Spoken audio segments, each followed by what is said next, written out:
Hello, and welcome to another scene for the Living World of Darkness, Changeling the Dreaming 20th Anniversary Edition venue set in the Kingdom of Apples, which contains New York City, which is where all of this mayhem and madness takes place.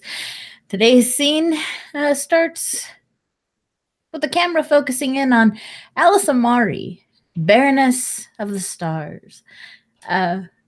Preparing to rally the troops she has hand selected for a do or die mission. And so we fade in. Alice, what you doing?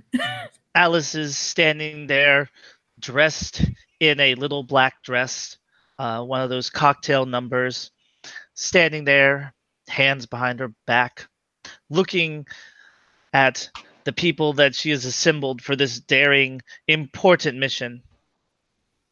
Some of you might die today. Others of you might get food poisoning. And there are many of you who just won't make it back in one piece. But today, if you fall in battle, you die knowing that you have done a good deed for not just Manhattan, not just the baronies that you come from, but also for the county, the duchy, the kingdom, nay, even the world. One of Sebastian's squires, who's accidentally wandered in, immediately wanders back out. Yeah, Caldwell kind of just melts off the seat, turns into a puddle, and starts trying to slink out unnoticed. Charles raises a finger. Excuse me, my lady. Yes, Sir Carraris?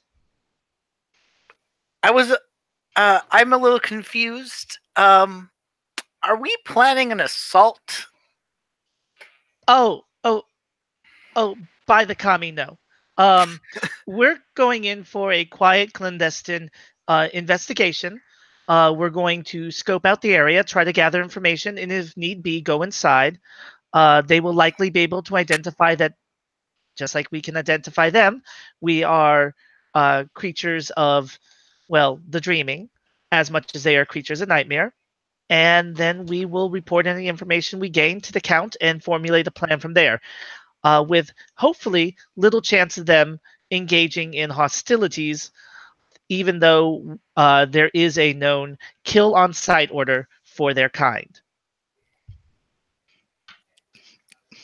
Caldwell sits back in his seat.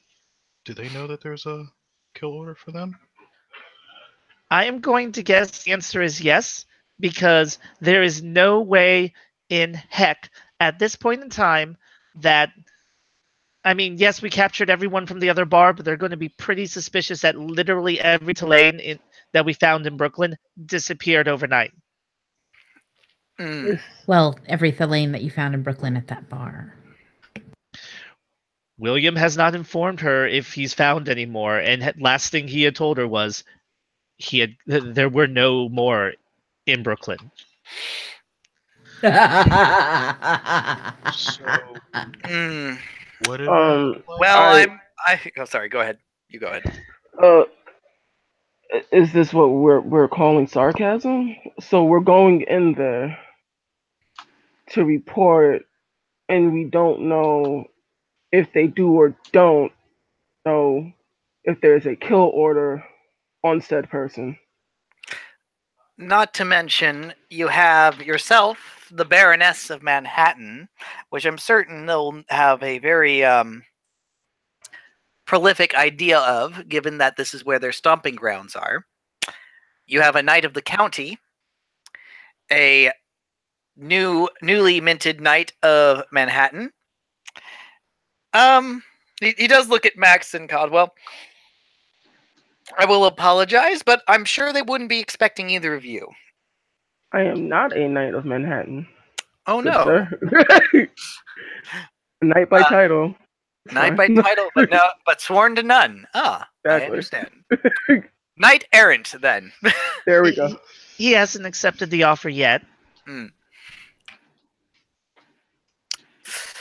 Forgive me.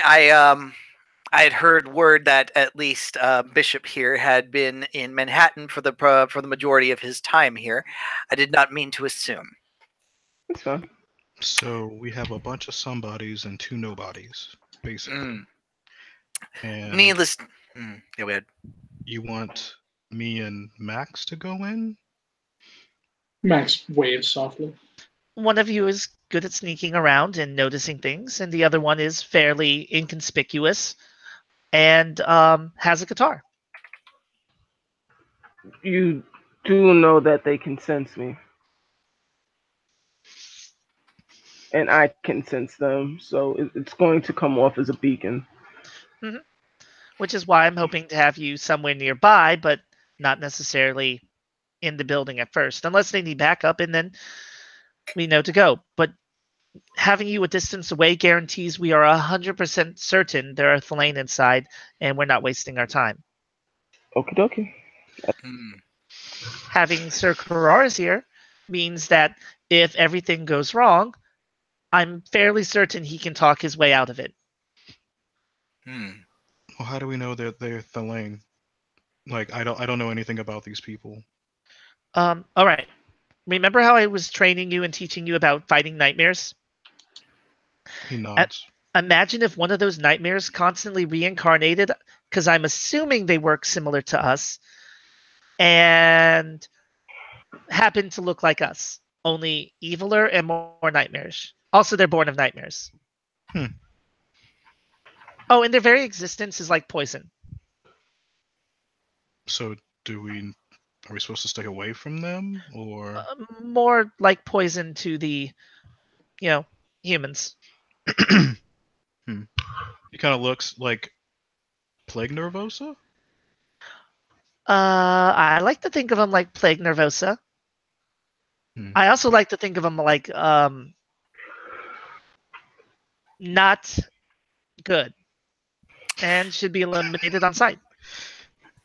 Think of yourself in a mirror darkly.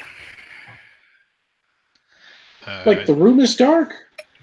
It's hard to see yourself in a mirror in a dark room. Can I turn the lights on? More like Thelane are. Remember what you saw at the concert? Imagine if one of those had embedded itself in the soul of some unsuspecting human and lived there, wearing them like a coat. Caudle just kind of like slowly looks at Bishop and Charles for a second. He kind of raises a finger. Point of order. Let's not be prejudiced tonight. It's very late. See, I can say mean and sassy things too. Let's not. Like. Fair enough. So, okay. I think I can do this. Hang on, I think I missed something. So, we just going in there to like eavesdrop, or?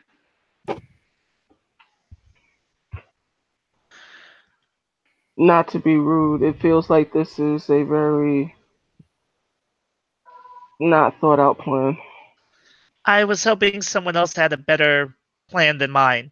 Last time we were running on William's plan, and William's plan was run in after Misha Time stopped them, capture everyone, go downstairs, and leave the scary women alone with a bartender.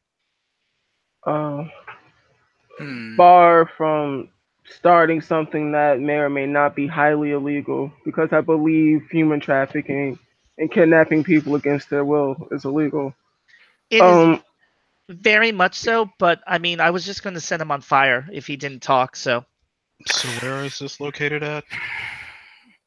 There's two locations, Rusty's and the King's Head. What is the King's Head? Also a bar. Oh, okay. While I am very well aware of the Count's kill on sight orders, I on the side of caution and making sure that if you are going to kill someone, make sure it's in a matter that you're not going to get caught. So I would prefer if we are making any arrests tonight, that we are doing so within certain degrees of authority, and any deaths that may come of it, we can at least cover our tracks. Because last I checked, if they are very much like similar to us, they also have a corporeous form and a body that can be traced. And I'd rather not have to start covering up my own precinct's messes. Look, everyone keeps going on about there will be a body left over. I can guarantee there is no body.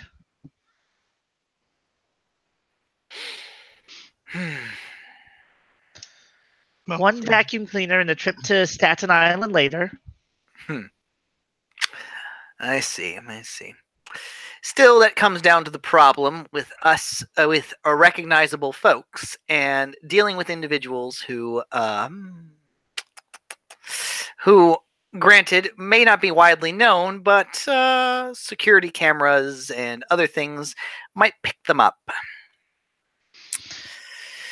I do have a proposal, but it is a double-edged sword. Well, go on. I could make us unrecognizable. The problem is we wouldn't be able to recognize each other.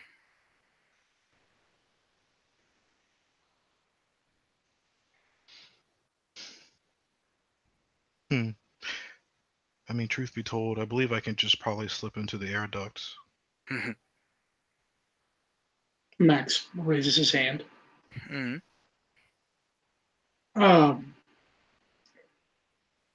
I might be wrong here, but we're looking at two different bars, right?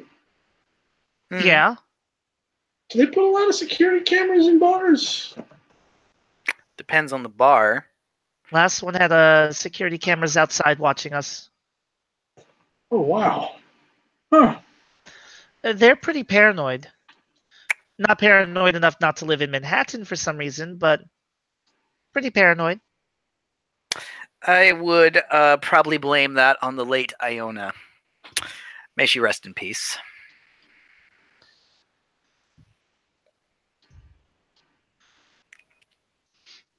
So, is there what kind of information are we looking for here, though? Just numbers, or Numbers would be good. Capabilities would be better. Anything on Jared Nilbog would be the best.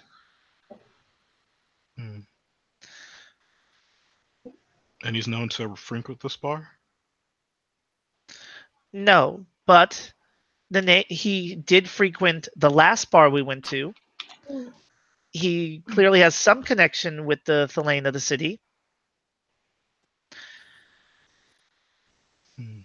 I mean,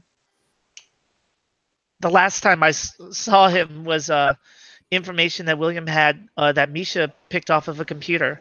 You know, a picture. And then he's all over the news doing this political stuff. He's trying to start some kind of movement.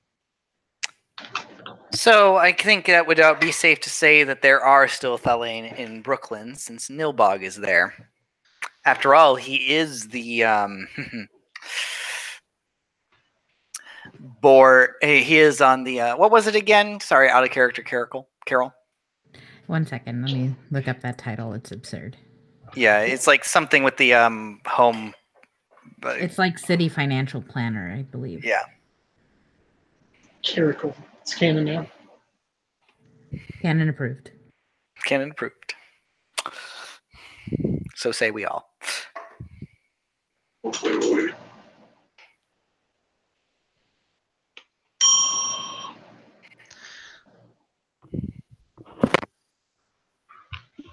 Well, regardless, while Carol's looking for that, Nilbog is a prominent member on the human side of Brooklyn's politics. Economical Development Director. There you go. and I mean, this is why I brought all of you here. Sir Karis knows more about the politics of the city than I think almost anyone. And then we have Caldwell here can get into any location. We have some common sense from Max, and we have the expertise of hunting the lane by house from Sir Bishop.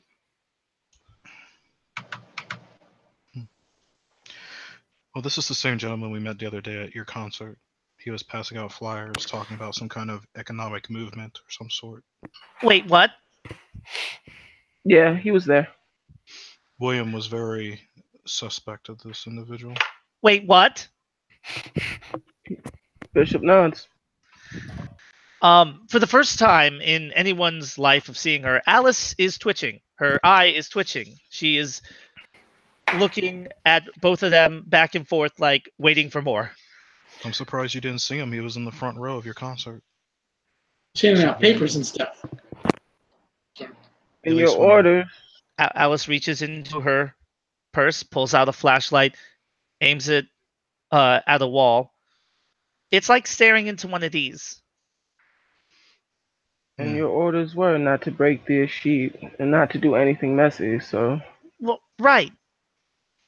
William didn't do anything messy, right? He didn't, like, put him in a trash can, roll him down the hill, and set it on fire. Bishop shakes his head. He took the rest of the man's flyers and put them in the trash can. At least he didn't make a scene. So you're saying William Black walked up to him? I walked up to him initially because I was curious. Wait, what?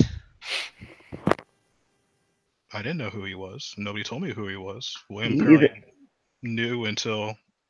Well, he knew, but he really didn't say anything. He just said that this individual was questionable. And that he knew his name. But that was about it. Wait, that's what William said to him? Yeah, he was pretty vague about his information. Mm-hmm. So I'm just wanting to make sure I'm clear. So only you went up to speak to Mr. Me and William did. William went up to Mr. Nilbog as well. Okay. I mean, there was a few others around, but I don't think they were... I mean, he looks at Bishop. I don't think that you were, like, right there with us, right? I mean, there was a lot of people talking, and it was sort of more or less, William was about to do William things, and then it was quickly de-escalated. Wait, William was about to do William things? We talked him out of it. Nothing happened. Please describe what you mean by William things, because that's very important. He seemed very on edge, and he was very quick to... He looked very agitated. And based off the stories that I was getting, I sort of put one and one together. So it was more or less, let's stop antagonizing G-like entity and not draw attention to it. So he was antagonizing Mr. Nilbog. He, not antagonizing, he was more or less indifferent. But so how would you call a very persistent in his accusations. So he was outright accusing him, or was he very not him directly, but more so trying to let us know that he disapproved of this individual.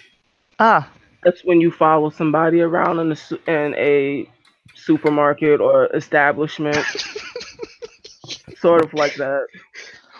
We made sure to keep our eye on him at all times during our patrols, looking for any kind of Nervosa activity. I did pick the best people. But it turned out to be a bunch of nothing. He basically toured the place, got something to eat, and then went to the front row of your concert and basically stayed there for the rest of the evening. But he met William Black in person. No offense, but Caldwell, I'm pretty sure you can escape Nilbog. What are you trying to say? I'm trying to say I think him knowing William's face, considering how famous William is. Ah, fair enough. He Knowing didn't really his- pay much. He didn't really pay much attention to me, anyways. As far as I know, it was more or less very blue collar harassment. very blue collar. Sir Carraris, are you thinking what I'm thinking about this? I think so, Brain. But why would you wear brown shoes with a blue suit? I don't get the reference. Worry about it. Regardless. Ephraim shakes his head.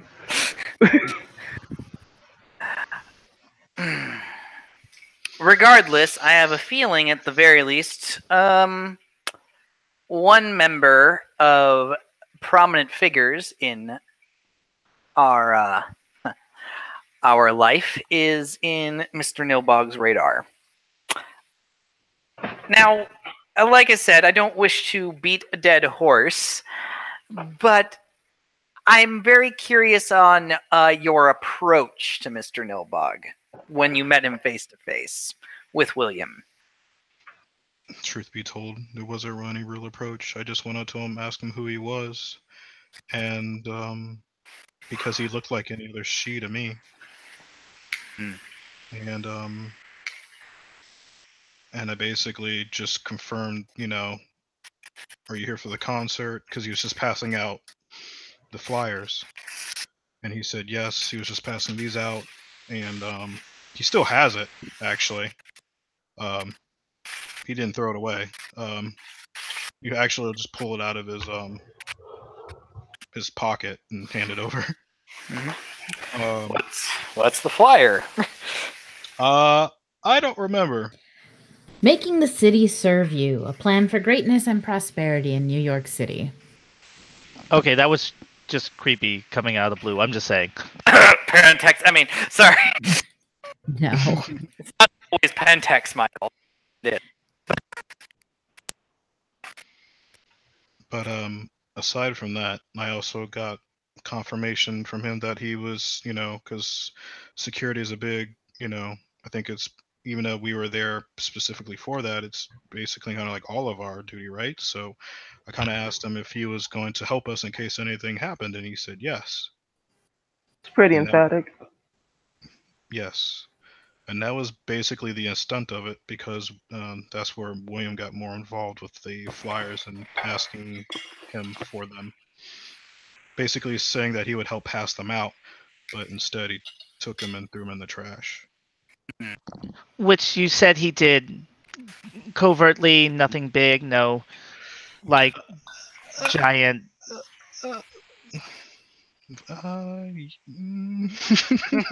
It's sort of like, I guess, like how Will and Ephraim was sort of given, like, it wasn't, it could have been worse. I mean, yeah, it could have been worse. So, Miss Amari, if I'm correct in what I believe you are saying, Bog is very... You're cutting in and out. I can't make out what you're saying.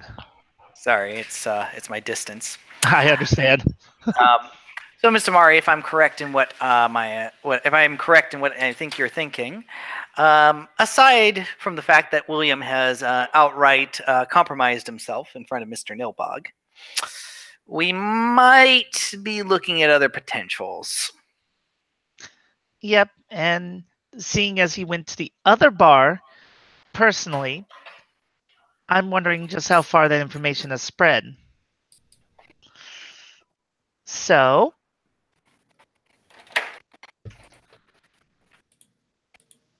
new plan. Do we want to go and track down information on... We need an army. I I would rather not put an invasion out front. No, not until we get someone who can actually get us information on what's going on there. You're completely correct, Sir Kraris. I'm just saying information gathering with our group of 5, I think, is going to have to be tabled. I mean, truth be told, if there's any insects around, I can most likely talk to some of them and see what they've come across. And like I said, I do have a method, but it would be a double-edged sword by making us unrecognizable. But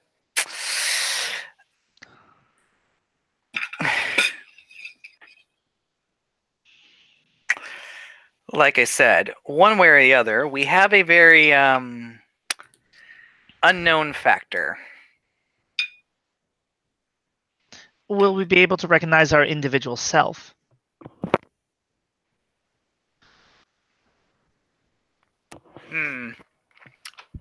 I'm not sure. Haven't done that on myself. Well, sounds like a pretty good option A. And Caldwell, with you utilizing the bugs, I believe that would put us in a position where if the rest of us fail because we have no clue what we're doing, one person succeeds. Although I did think of another thing. Friendly stranger. That at least means they would be welcome to talk to us, but might not necessarily recognize us later down the road.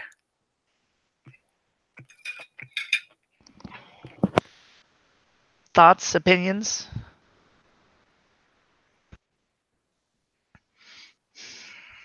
It would be better if we were actually able to identify what we were actually looking for. That's just it. We have so little information on what the Thelane are even doing. So, my opinion is this: when you go out looking for trouble, trouble usually finds you, and not in a good way. So we just sit around and do nothing. No, that's not what I'm suggesting. What I'm suggesting is sort of what makes sense would be all of us acting together, just way no one else is compromised. That makes sense to me. What also makes sense is having a very firm and clear out objective of what we want to accomplish. Well, that's impossible because we don't know what we need to know. That's what we're dealing with. The Thelane are...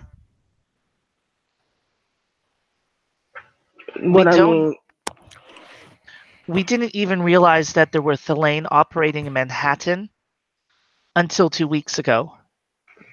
They're so underground and so undercover. When we were trying to root out ranters months ago, we didn't come across them while we were trying to expose all the secret cults and terrorists in our baronies. They were able to get by all of our sweeps. My QRF hasn't been able to identify any threats. Neither have any of the patrols in any other barony that we've been coordinating with. When we did the freehold ping recently, when we brought them all together, there were no signs of any other weird disturbances out there, so they're like ghosts. We only know they're there because we got lucky and stumbled upon them. And I've been actively looking for threats like this. You know, my suggestion on friendly strangers might need a little bit of tweaking, but it might actually get us some more ideas. What if a few individuals were made to be sympathetic to fellow Thelane so that they're strangers coming into town for the first time, hearing that, it's almost a safe haven for the Thalane. Possibly even getting insight, as a fellow Thalane. How best to make sure I don't get picked up on the radar.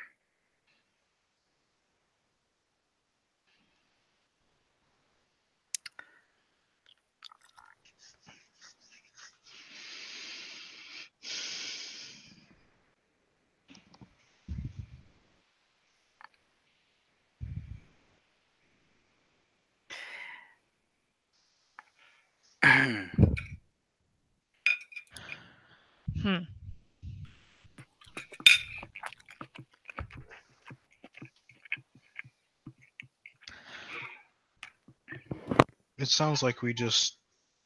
It sounds like first we don't even really need to probably go in there. We just need to keep eyes on the place.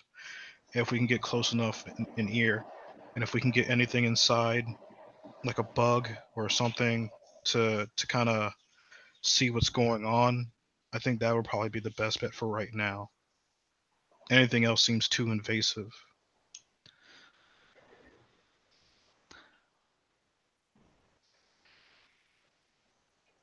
Wait, say that again? It sounds like we just need to put eyes on the place, like stake it out for a while, get an idea of who comes in, who comes and goes. If we can get closer, maybe even put an ear on it. And if you're really just looking for numbers, like I said, I have my own pet that I could use to at least go in and see what's going on.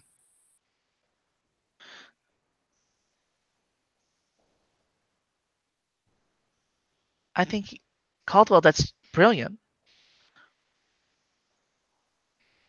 We don't have to go in the building.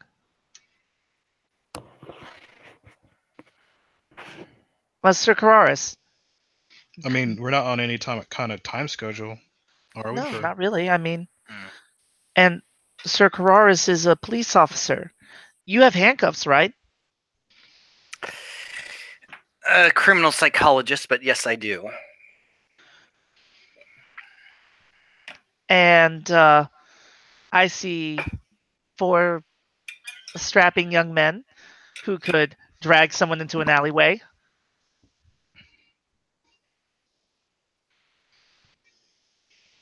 What? Sorry, I wasn't paying attention. Very unseemly of you. Say that again? Like, Why don't we just grab one of them and force him to talk? What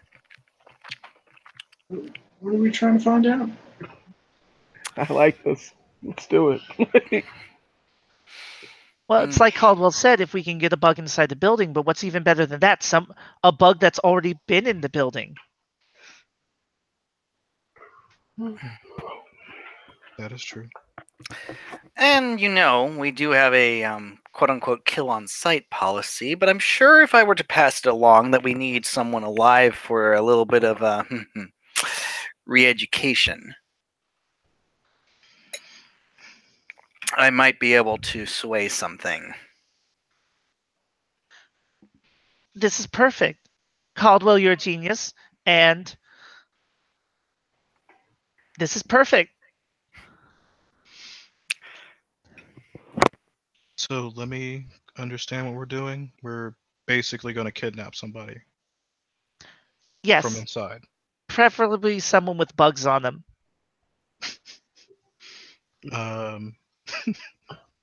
Effort doesn't want to be that guy, but he's looking mighty confused. No, basically she means somebody that's already been on the inside, not literally bugs on them. Oh my bad. Okay. Isn't that what bugged means? Is like, I'm not using the colloquialisms, right? Am I? No, but it's okay. I understand you. It's like kind of like hookah, but yeah. Still, the problem I see, however, is if we do manage to abduct one of theirs, if it takes too long for them to return, or they just disappear off the face of the map for a few days, if they're being as secretive and tight-knit, I'm sure they're taking tabs on one another. Right, so we wait till he goes home then. That's not unusual. They have to sleep eventually. Once upon a time, we never needed to. So we wait till one of them goes home, goes to their house. We get into their room. We take something heavy. We beat them until they're unconscious and bloody, and then take them somewhere for questioning.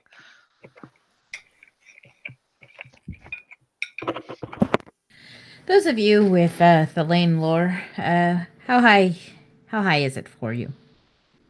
Dose. Cool. I want you to roll Fellaine lore and intelligence. Difficulty 8. Difficulty 8. Yes. Is this one that I can spend a willpower on, or is No. this no? It's a revelation. Can't focus real hard to have a revelation. If only I had soothsay. No successes. Okay, then don't worry about it. You'll find out.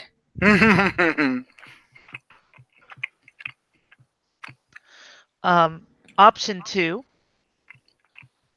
We just grab one who leaves. I mean, I'm going to assume that if they get far enough from the building and we grab one.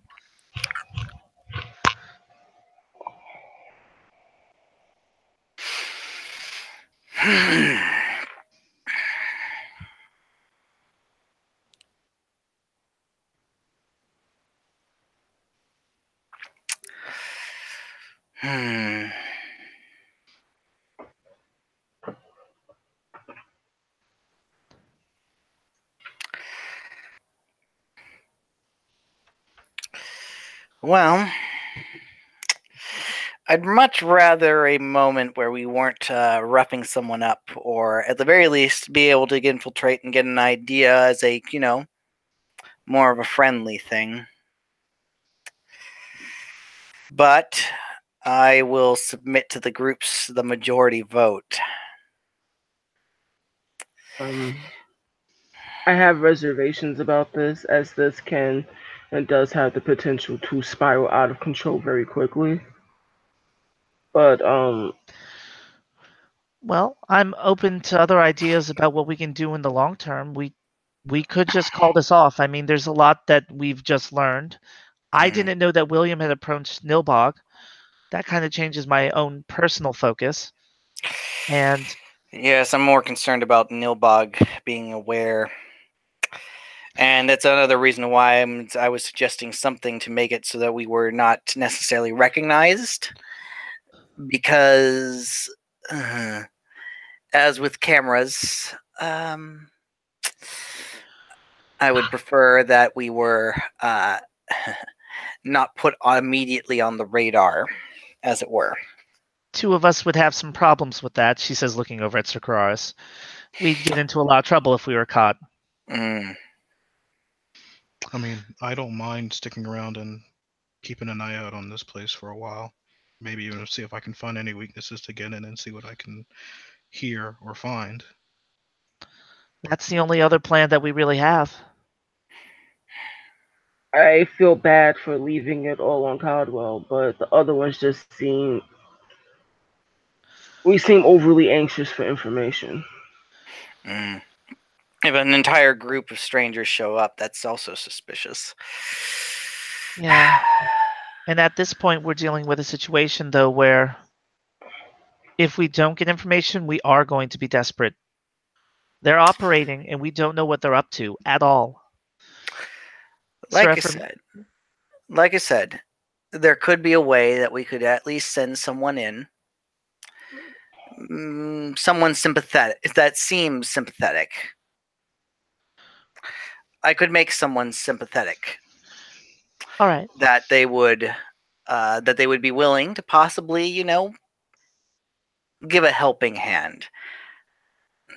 My memories of Fellaine are a little fuzzy, though. Which is something that I've been trying to correct on my end. But he sort of hisses it to himself for a moment. It's like, I knew so much about them too. Sir Kararis, second idea. Caldwell can keep an eye on both Rusty's and the King's Head.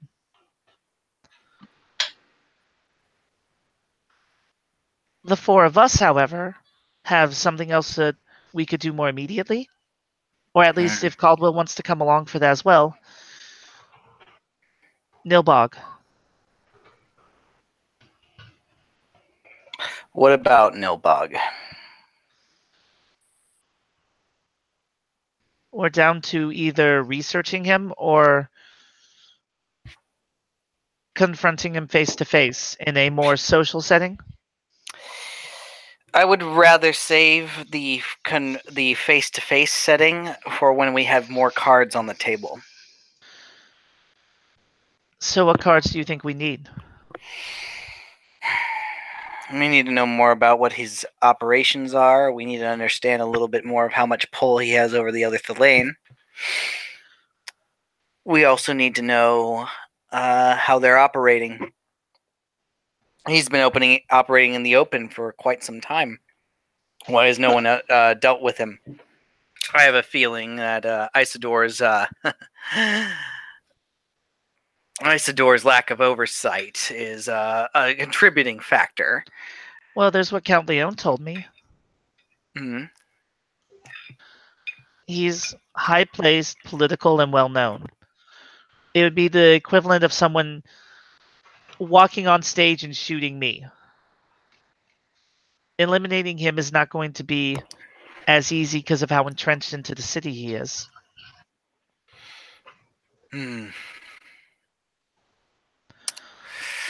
We need to figure out what his holdings are and exploit those. Oh, financial records?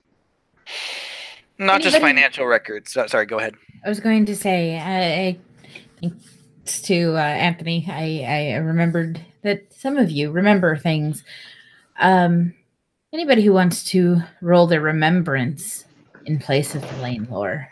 Oh! I definitely can. That's 6 successes, Carol. Oh, right. Is it just straight remembrance, or is it intel? Was that remembrance. was that still diff 8? Yeah. Okay, unfortunately no successes. Okay. Sorry. There's a bit of talking there. Just straight. Yeah, straight remembrance. Oh, straight remembrance, not intelligence or remembrance. Oh, you're right. I did say you could use that in lieu. Okay, yeah, mixed with it. And Anthony, did you put intelligence remembrance or just remembrance? Intelligence remembrance. There would be no way I would come in with like 6 dots in remembrance, my dear. I don't know. I was like, that's impossible. I remember what your sheet looks like. I'm like, did he buy 5 remembrance? No, just 3, my dear. Okay. I don't have everyone's sheet open. I am not a masochist. 6 dots in remembrance. I remember Arcadia in its splendor. Paint a picture of it. Okay. So Michael, anything for you yet, or anything for anyone else? I did not get anything. So. Okay. I got 1. You got 1. Okay, 1 remembrance.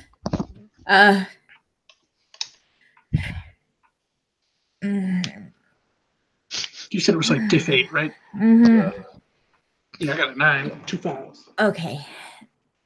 Go fish. Today is 9/11. The Evanescence is a Thelane holiday, a day that they celebrate because the horrors that today's horrible, horrible history has sent the power of nightmares to wake them up. That's what Ephraim will know. With one, 9/11 was definitely a dark time.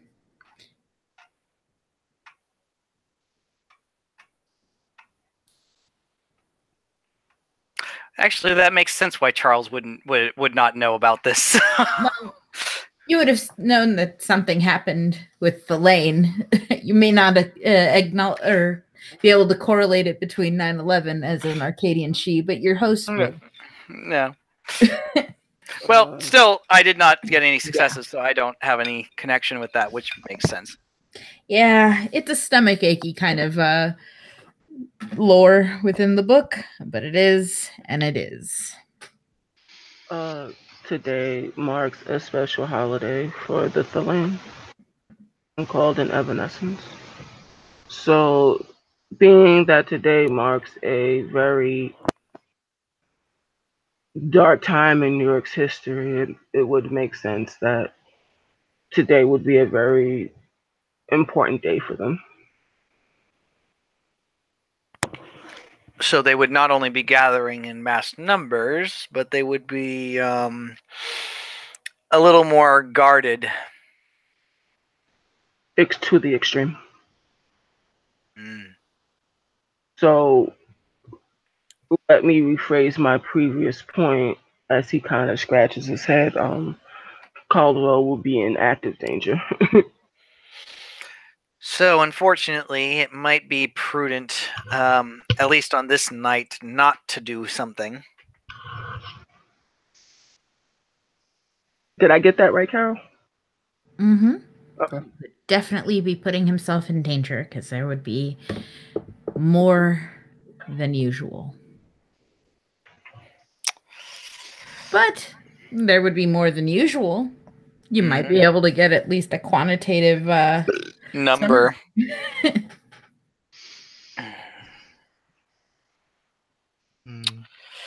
Oh yes, you blend.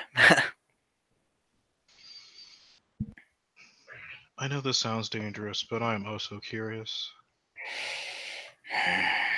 I would at least like to get to see them en masse. Caldwell, what do you hope to see? Anything at this point. It'd be more than what I know now.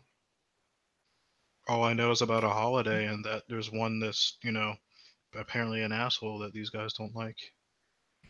There is such a thing. There is a thing as curiosity, and I am definitely down for shaking things up. But Thalain, from what I can remember, they're capable of a lot. Some of which I don't mean to comment skill set, but are you prepared to die for this? Let me be blunt. Because there are other avenues that we can take. Yeah, Caldwell just kind of shrinks and kind of just sits down and just kind of balls his hands up in his lap and starts cracking his knuckles nervously, and just kind of looks off.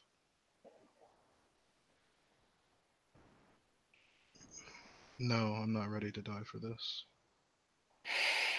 For someone to be drawn to such devastation in mass,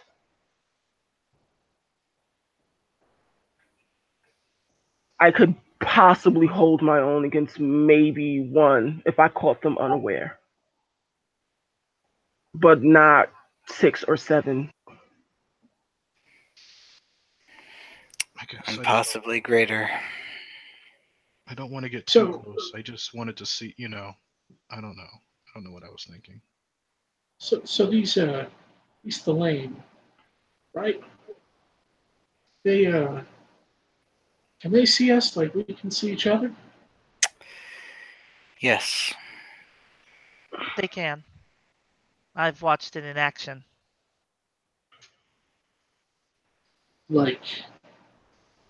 And then in that ellipses, he reaches his hands up to touch his horns.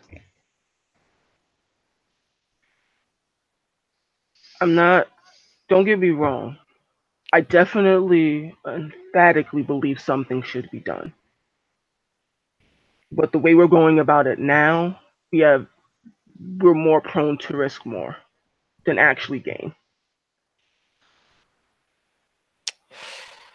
So I'm going to pose the question again, because I'm hoping you have a better idea than I do. What ideas do you have?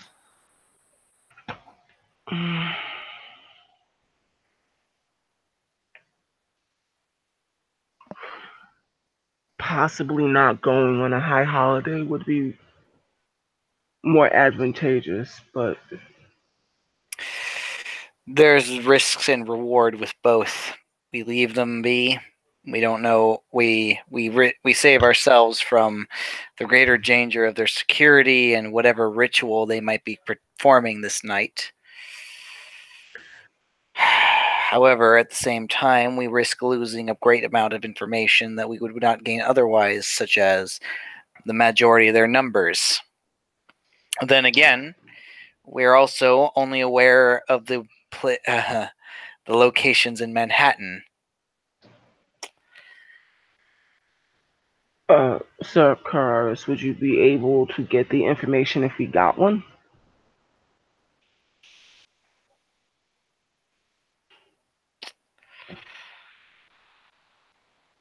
There's a long silence as he's thinking about that. And he's remembering something else. He's remembering what he once was. He's remembering his titles. He remembers the titles he once held. Keeper of the Diamond Word he still holds and will always hold. Dancer of the Crimson Field. Beast of the Sealed Chamber. But there was one that he held. For all that forbidden knowledge, for all that bit of power. Things that most Fae were not meant to know. Marquise of the Black Tome. And he's thinking to himself about that one. He closes his eyes. You alright, bro?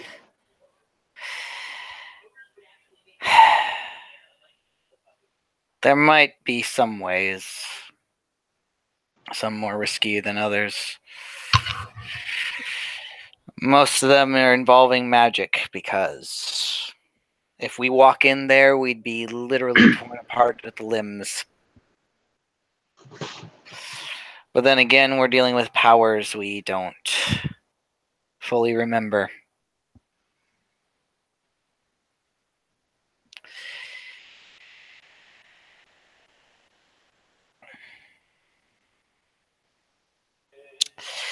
There might be one they respect.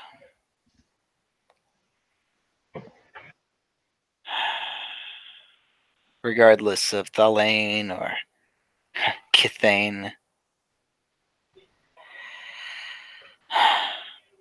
But unfortunately, that'd be another target painted.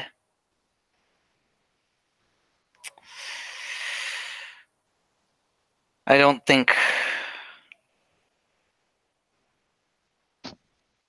we have the power to deal with this right now, or the knowledge to deal with this right now. As much as I would like a kill on sight ability, I also don't want to risk unnecessary lives.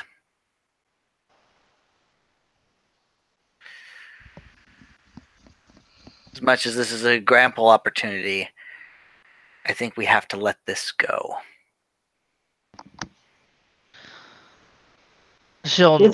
Alice will nod her head. Good. What if I just go in for a beer for like a second? A satyr going into a bar full of Thalain You might as well just say you're going in with Dionysus's Maenads so that they can party with you, drink, and tear and fuck you apart.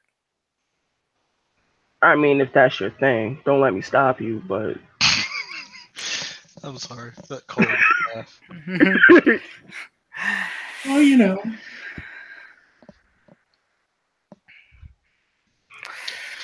Well, all in all, it seems like at least we're all in favor of not doing this today, at least. Perhaps a day or two after the excitement dies down. Perhaps it might be something we can revisit, or at least start watching in on them, listening in on them. there is something else I'd like to propose.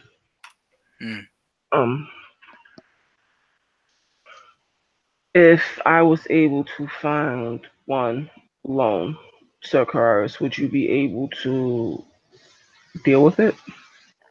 Insofar as get the information we need. I might. Is that a soft might or a hard might? I won't know. I've been out of practice since I've got here. Real quick, Carol, can I get a Tulane lore plus intelligence to see if I know what type of arts they use? Because that brought up a good point. Mm-hmm. Also, Carol. No, never mind. I'll PM you. Sorry. Oh, okay. 10, 10, 9, 5, 6. I don't know how many successes that is to know. Similar arts to the Cathane. Very. Alice will frown, scratching her head. One piece of information I can pass along. I came across, while researching, that they use the same arts as us, or similar enough.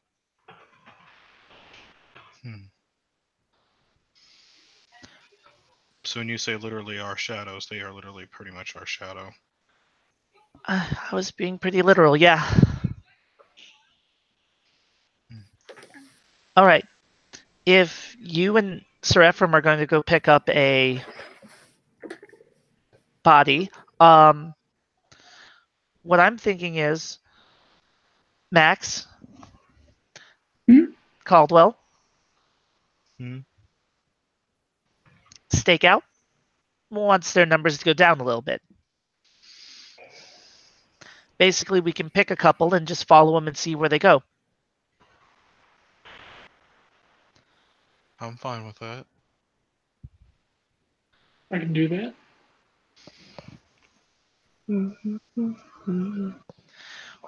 And I'm, to my chagrin, Caldwell, I don't want to volunteer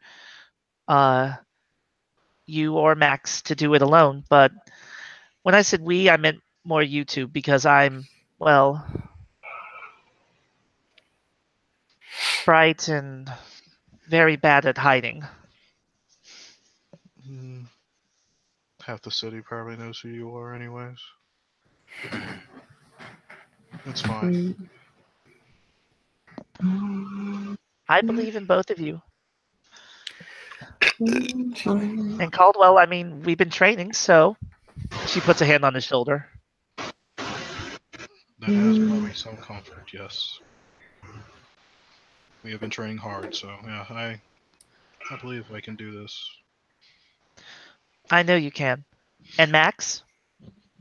You have to be successful, otherwise I don't have a guitarist. You got that right. All right. Sir Kararis, I guess I'm going to have to trust everyone to...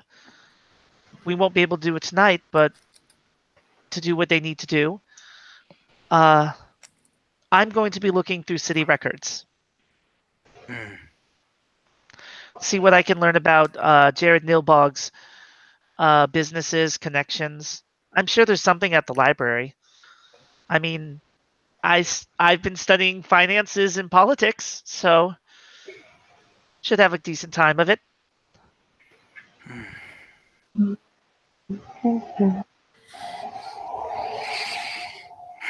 So as this meeting is going on, there's a knock on the door to this briefing room. Alice will go over and check. Hello? It's a knight of the county.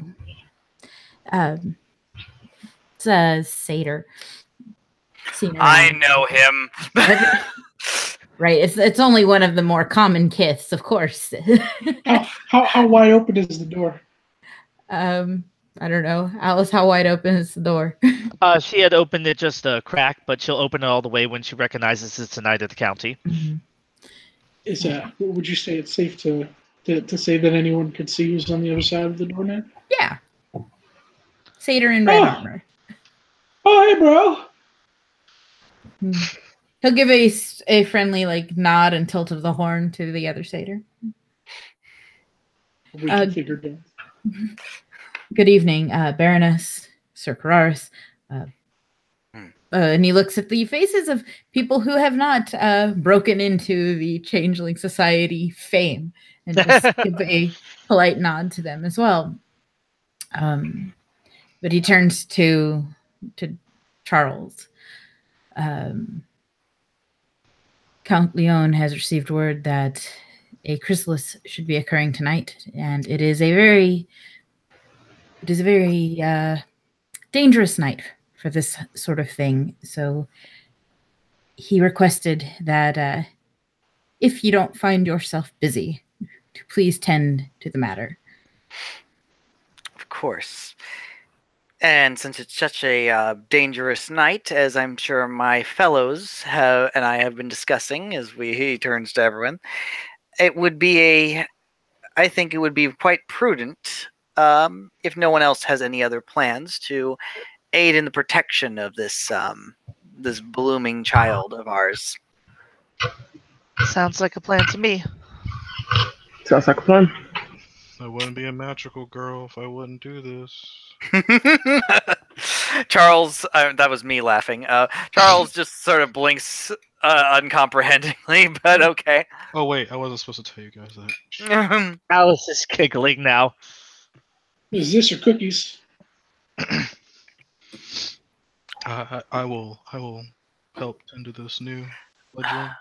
Where is this changeling reported to be happening? Or this chrysalis reported to be happening? According to Mjijin, it was at some sort of community planning, memorial thing. And there's almost like a cross eye with Charles when he's hearing that, and he's like, "Oh no." Wait, you said community planning site? Ephraim rolls his eyes. he nods. From the sound of it, it should be a puka. That doesn't sound too bad. We are dealing with in Nilbog's territory. Charles says as he's sort of giving like that 1,000-yard stare to the wall. It could be just a coincidence. I mean, it's not like Jared Nilbog's going to show up or anything. Yeah, a chrysalis on 9/11. As I've been told, he says as he looks at Ephraim, is a very significant holiday, and a chrysalis is happening in a site where Jared Nilbog has influence over. Yes, I'm certain it's just a coincidence. Okay. Pardon me, my kith brother. He just showed up at my concert. This happening here. He can't show up a second time. Nah, of course not. I am not that cursed. Looks at Max. Yes. Good day and merriment. Where Patel would this community center be? Do we have an address? And he pats at the side of his armor and reaches into his gray world pocket and pulls out a hastily scribbled note. It's at this community center, he says, and he hands an address over. Carol, is it the same address as the flyers? No, there was no address on the flyers. It was simply make the city work for you. So. Max is gonna plug it into his phone real quick. You should take a second to load up Google Maps and just type in the address. And he'll offer the piece of paper over to, I believe Alice would be the closest since she was at the door. Mhm. So he'll offer the paper over to Alice. She'll take it and hand it over. He'll place a gentle hand on her shoulder, just kind of a friendly gesture with like a nod, and just say, "I'll see you guys there," and he'll walk off. Oh God. Well, and then the there it Satyr Knight will look at everybody. I need to get back to the freehold. We're those of us who are still on duty for the evening are about to be dispersed. Tonight is a dangerous night. Just fair warning. I'm not one to hold information, but tonight it is considered Evanescence a high holiday for Thelaine. And he nods sagely. It is this much fear. Nightmares profit from it. And he just gives a bow to the Baroness and to his fellow knights, and then does an about face. But like as soon as he's out of the door, you just hear him kind of muttering to himself, like "Son of a bitch." And, Why do you say that? it's Evanescence. Oh God, no, never mind. Sort of letting everyone know that you're going to be working overtime tonight. We have to get there soon. Well, you have the address. Let us away. Yep. And starts moving out. The address will take you to an area in like Midtown Brooklyn area where there is indeed like a kind of sort of like community remembrance sort of thing. Roll perception, Kenning. Does this have anything to do with Arlene, ma'am? This has to do with finding this Burgeoning chrysalis. Burgeoning chrysalis, yes. Oh boy. Successes. Cerning come into play? Yeah, I'll let it come into play. How many successes did you say? 3. 3 for you? One. Charles is not on his game tonight. Standard. Thank you. They're usually pretty glamourful at this point. 4. So. Awesome. Would my sharpened senses come into play for this for the lower diff? No, sorry. No, I'm just making sure it's kind of hard determining when those. Mm-hmm. All right. Is tapping into one of those otherworldly senses. I got 4. Okay. Is everybody rolled? Think so? Everyone. Yep. All right. So, yeah, you feel a general tug in the direction, and if you got lower, the others will probably be heading in that direction anyway. So follow them. So there's people kind of milling about. Some people are sharing their stories, and there's a very young, like red-haired girl. It's not the deep red like Amber, but rather very, very light. She has sort of like a nervous energy to her. She like kind of chitters her teeth once in a while, and she's kind of fastidious with her hands, and she picks up her head every now and then, just sort of looks about. And while the chrysalis isn't in progress just yet, there's a certain amount of like nervous energy to her that kind of hints at what her animal affinity will be. That chittering, that floofiness of her hair. So you can almost see the squirrel she's intending to be any minute. And she's in line to shake hands with somebody. Go ahead and roll that Kenning again. Those of you who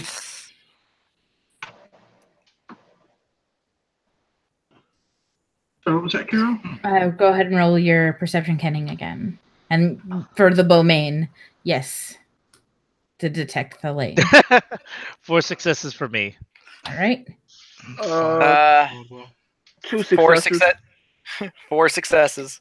All right. 2. Okay.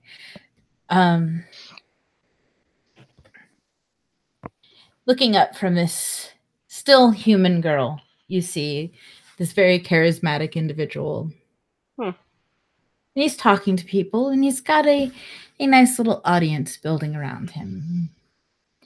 There's a terrible thing that happened. Of course it was. And we have to make sure these sorts of things never happen again. Security, making sure that businesses are prepared for these sorts of things. This is how we keep our city safe and profitable. And he's giving that 1,000-watt smile to everybody. He still wears shaded glasses. Like, Even indoors. How fake is he? Like, Alice is very practiced at giving the I am on stage smile. How fake is this guy? This guy seems more sincere than anyone you've ever met. Alice is now scared. And but people are loving what he's saying. They're enraptured by what he's saying. None more so than this little future Puka. And he's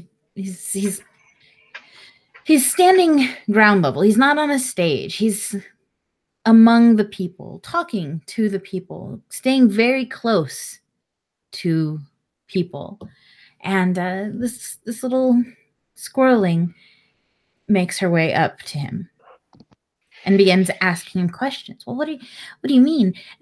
This, I obviously, I'm doing really good in school, and I want to make sure that I can still afford to live in this city once these profitable things are set into place. And somebody as well to do as me. She says as she sort of chitters nervously and bullshittingly to Jared. He just gives a grin and he's like, "Please, what's your name?" And she sticks out her hand to shake his hand, and she's Harley Rave. Harley Rave. Oh, Harley. While this is going on, sorry, I don't mean to interrupt it, but while this is going on, Charles is seeing this and he sees this thing, and yes, he's watching him. He's watching how he's got that 1,000-watt smile, how much he's getting everyone on his side, and how he's enrapturing this young thing. I'm assuming this is a community night, so there is a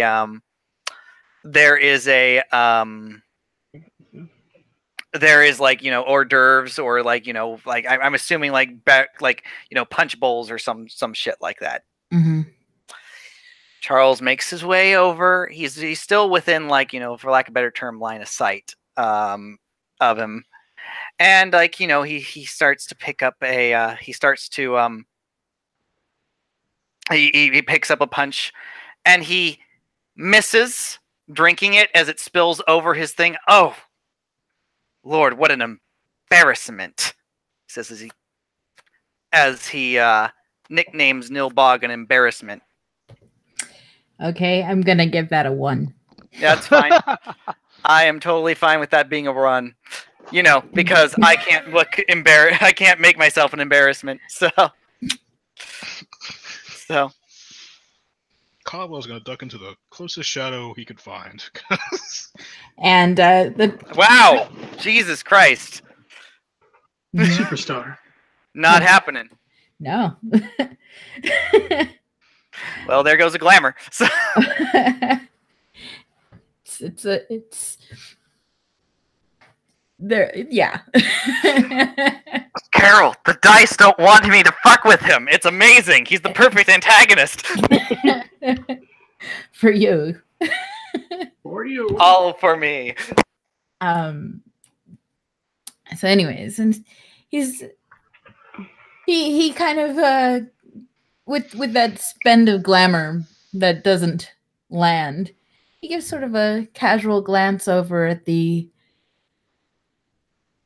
group that has just arrived, that bowman among them. Stares daggers at him. Like, jump He- silly. I'm ready. He smiles again at Harley, and then he looks back again at you guys, looks at the bowman, lowers his sunglasses so he's peering over the top, and just gives him a wink with those opalescent eyes. Alice, since Ephraim is standing next to Alice, you see that Ephraim has his hands on his sword and he's about to meet that dude. Alice puts up a hand politely to stop him and starts walking over. It gives him the please don't do anything. Her hands clasped together for a moment, looks back, walking over, hoping to fix whatever just didn't happen. Walks up. Jared Nilbog. He continues to hold the hand of this young lady, and he goes, Amari, right? I believe I cut the tail end of your concert. I hope you enjoyed it. It was a fascinating thing. Not my usual taste in music, I hope you understand. But kudos to another successful show. Oh, thank you, she says, reflexively giving him a slight curtsy. I appreciate that. Your previous one was the talk of the town. Oh, did you go see that one as well? I had friends in the audience. Oh. Do you want me to get you some tickets for next time? Certainly. Maybe I'll have my people call your people and we can set something up. After all, you're very successful, and I love to promote successful individuals in our city. It makes us look good. I heard that. I've heard great things about what you've been doing, or at least what you've gotten done so far. You have other policies you want to get through? All for the betterment of the city. And the people in it. Of course. Always the people in it. So what brings you out here tonight? Community outreach, making sure that nobody falls through the cracks or is forgotten. Isn't that right, dear? He says, and he strokes the girl's cheek and she blushes, but as he runs his hands along her cheek, you see glamour come from him to this girl. And for a moment, there's that flicker and surge of a chrysalis, but instead of the squirrel puka, she almost has she-like features. Her skin has this iridescent glow. Her eyes shine a bit like Nilbog's. And she just sort of gives a little shudder. And I have a perception intelligence grammar because that is some womp stuff. Yeah. As with I from the table with the hors d'oeuvres. Yeah. Go ahead. Is it perception or intelligence, gray matter? That's a good question. What are you trying to glean? Are you tell me what you want to pick up on, and I will tell you if it's a perception or intelligence. I'm trying to figure out more or less what happened. I'm sorry if I cut anyone off. Oh no. For that, it would actually be intelligence, gray mare. Okay. Yeah, that's what I was trying to go for. So, just real quick, because these guys are really smart for actually making a roll. Mm-hmm. Alice, on the other hand, her initial reaction is just to, under her breath, just say the word no while pointing at the girl. Can I use Pyretics 3 to make an attempt here at this? Okay. Because I have been dying to show something off. Yes. Oh no.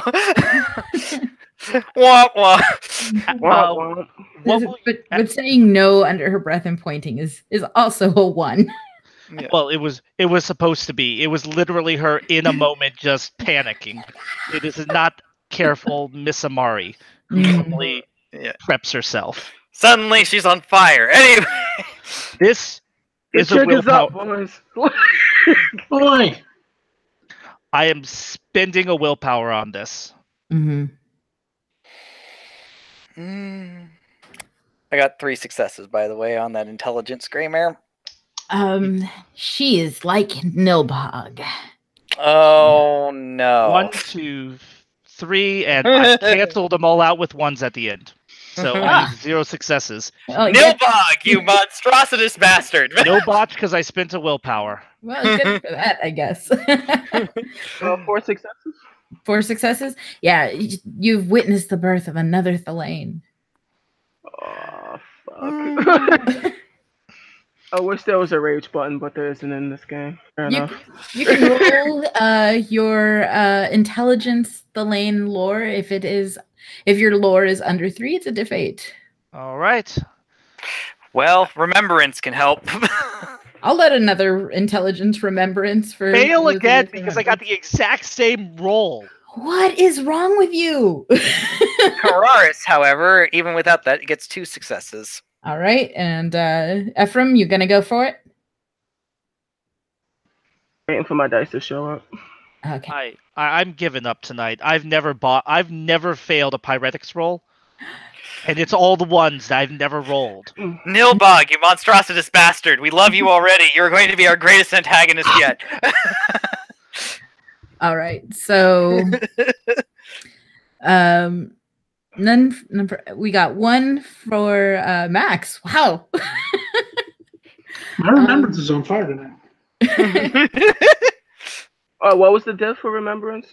It's an 8 if you don't have the lore, or if your lore is under 3. Intelligence and remembrance. Yeah. Oh, okay. So nothing. Yeah. I got it. I got 2 successes. All right. There's this vague memory from either, your past of understanding the Thalane for Charles, or something from a life long ago that's just like, dude, in your head for Max. Dude! This is something Severtal you don't know the name Severtal, but this is something that can be done. This is how they get their numbers within this group. They infect these young changelings before they can awaken to their nature and make them one of them. May I make an intelligence changeling lore to see if it is possible to reverse this, as a chrysalis has not yet happened? You can roll. See, this is the lane thing. You can roll your intelligence remembrance again for me. Sure. Mm-hmm. Charles is texting Lijon in real time right now. Botch. Oh, now it's permanent.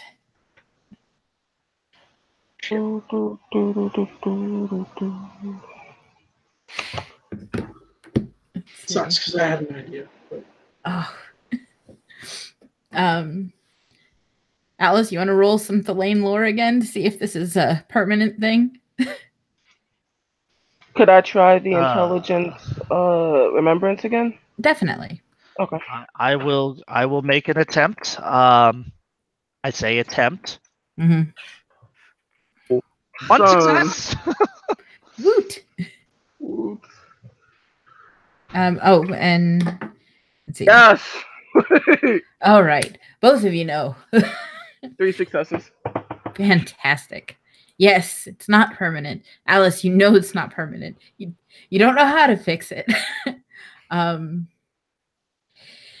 Ephraim, perhaps it's Beaumain's history with the frickin' Thalane that helps, like, this is the result of enchanting. If you can get that corrupted glamour out of her somehow, you can get her back to what she is. Hint, Tell Alice she has a specialty Let me in roleplay gray it. matter. Let me do it. Let me do it. Do the thing. Do it. Do it, Anthony. Do it.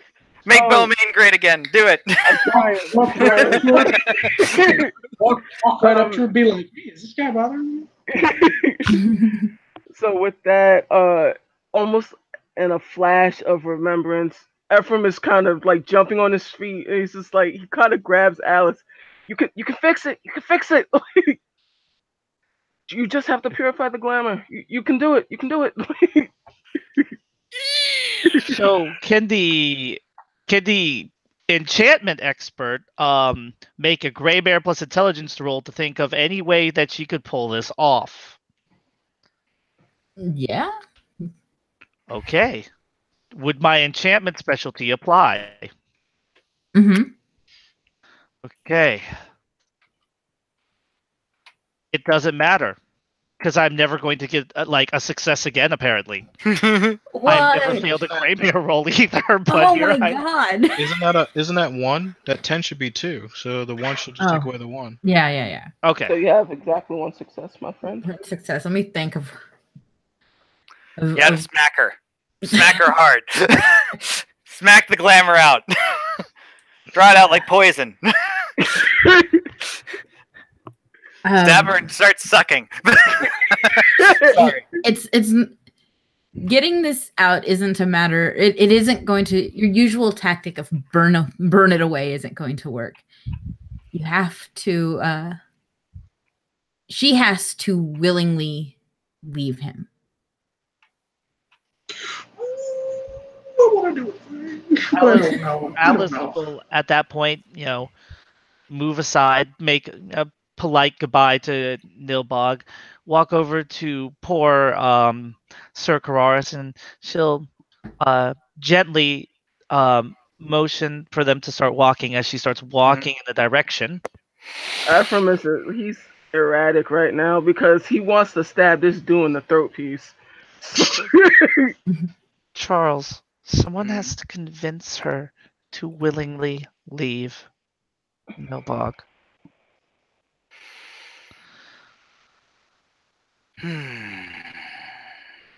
You're unfortunately the best one here. I'm gonna go talk to Max now. He walks away. Charles pulls up his phone as he has been texting Lejean, and he types to him, "I'm going to meet Nilbog face to face. Try and save our little predicament. Understand, I am compromising myself. Have a good night." And he sends. Text like, don't do something stupid. And Charles just turns and he smiles, and he that smile that's a little too sharp, and he walks over to Mr. Nilbog. Mr. Nilbog. He gives a look at him for a moment. Mr. Egar. Ah, you know me. You know me. I'm glad to know that we are already on a last name basis. From one professional who has helped this fair city to another, how can I help you? He says as he puts his arm around Harley, who just is looking about very like she's seeing the world for the first time. After all, she is just chrysalis as well, whatever the fuck is in front of you. You don't quite remember the name of these monsters. Exactly. I was just very intrigued by he says as he looks at Harley, and he smiles, that smile that's a little bit far too wide. And he's looking at her, she's fascinated by everything, these beautiful things. What's it going to take to get her to willingly leave Nilbog? willingly. Not because he scares her, not because he manipulates it, but he has to manipulate her. He has to manipulate her to want to leave. Well, I myself was interested in having a rousing debate with a fellow man who clearly understands what makes people tick. I'm not quite sure I understand what you're getting at. Oh, a politician and a psychologist are very similar to one another. We understand the right ways, although different methods that make people tick. I'm intrigued as to what your viewpoint, your stratagem is. Perhaps we could compare notes. He gives kind of a smirk. And what exactly are you? What kind of setting are you expecting us to compare notes in?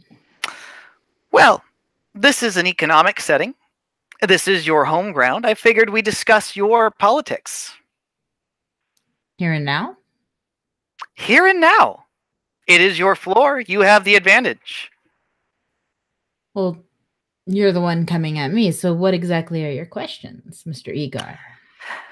I'm very curious when it comes to your revitalization program. When it comes to what is your plan to inject the necessary funds into the beautification programs of Brooklyn? Very simply, we eliminate the programs that are less than successful.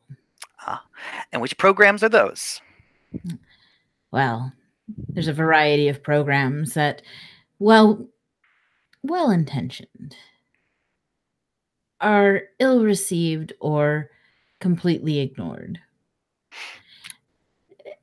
If you go through the pamphlet, it's all there.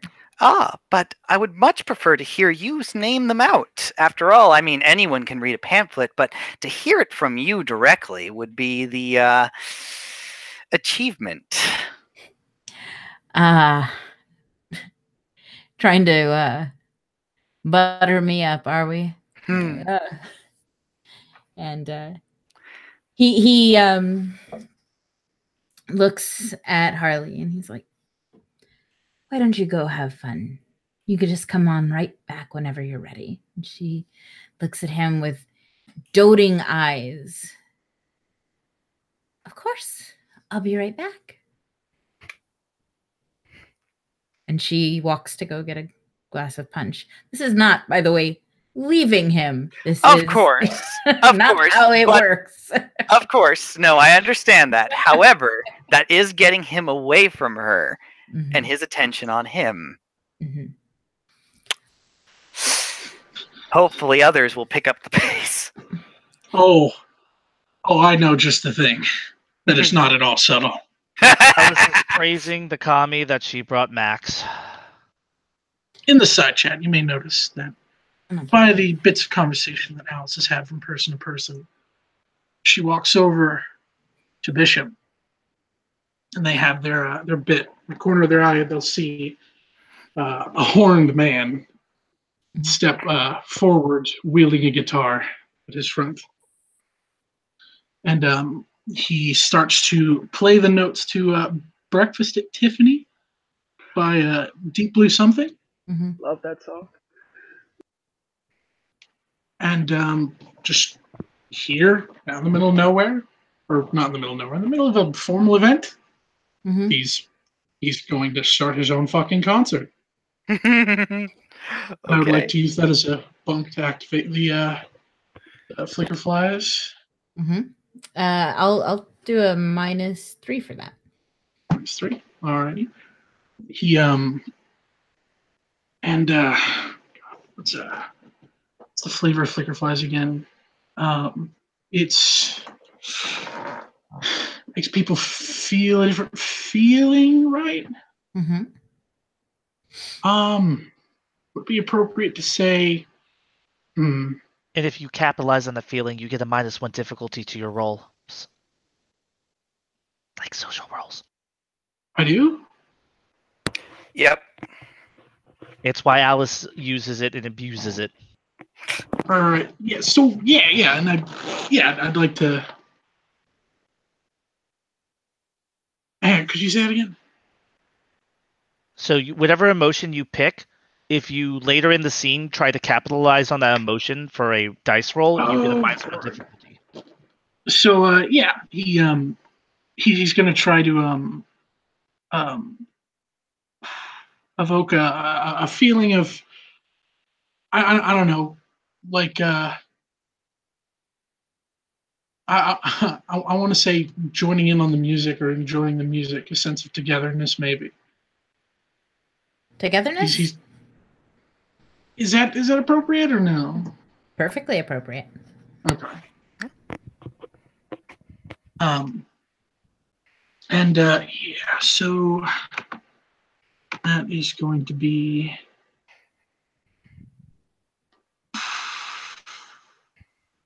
summer was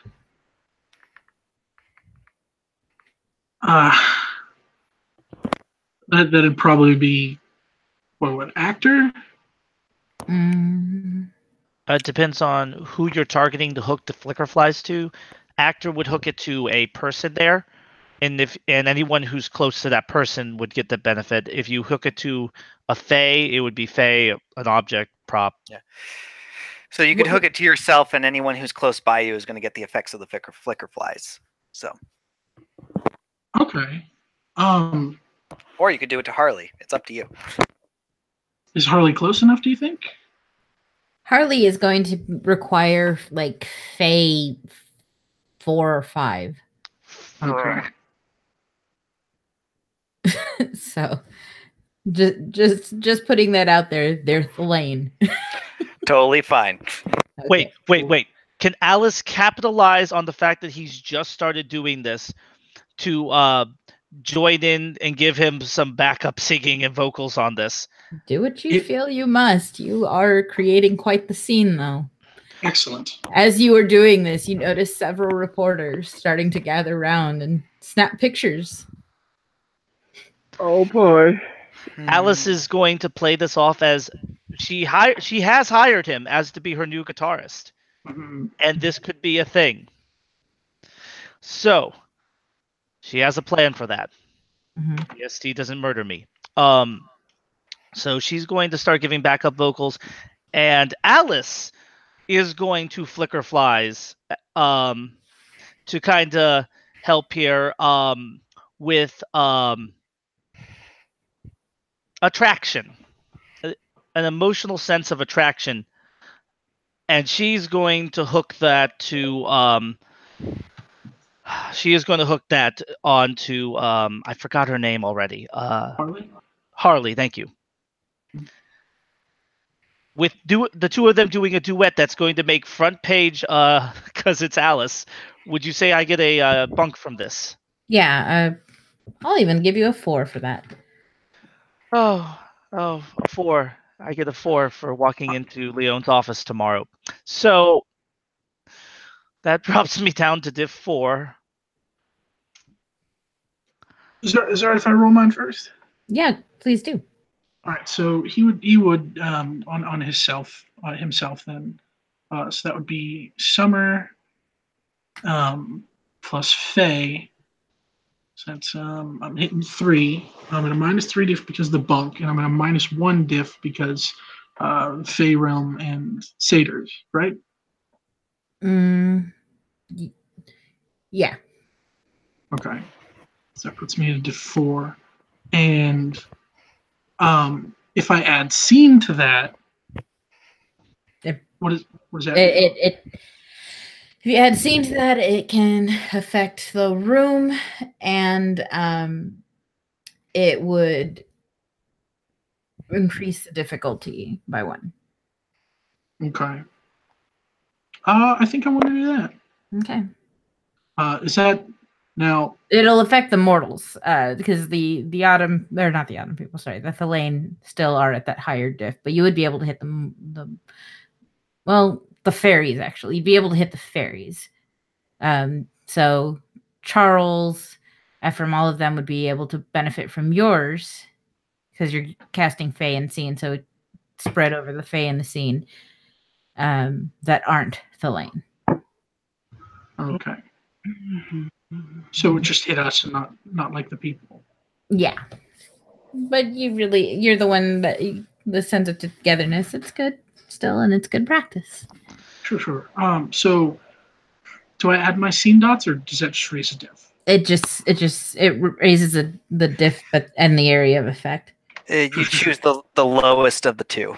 If your scene is lower, you roll scene. If your Fey is lower, you roll Fey. Alrighty. Yeah, rolling it then. Here we go. Okay. I got 1. Okay. I'll do Alice's then. All right. And this way let's get some loot. Oof. Jesus. All right. So sense of togetherness and what was it? Attraction. So, All right. So let me paint you a word picture of what happens as you send out these flicker flies. Young Harley, not knowing what's going on, is attracted and moves closer to Alice and Max. Charles, you're standing next to Jared. Mm-hmm. And you just feel a certain amount of cold chill. No. And like the balls of light around him just dissipate. Like shredded as soon as they enter his near vicinity. Oh, I'm very glad. I was very worried they'd give me an advantage.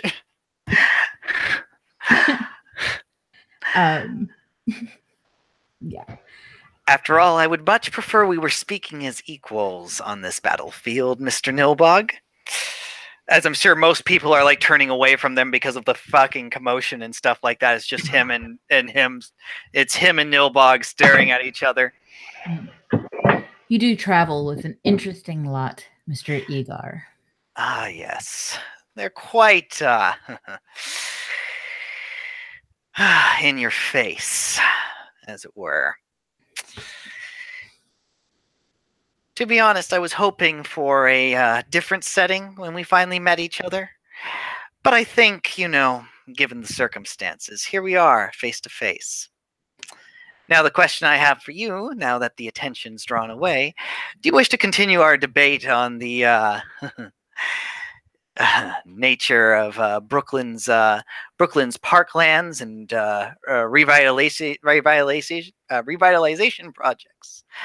Or is there something more pressing you'd like to lash tongues about with? Mr. Egar, I have no qualms with you at the moment.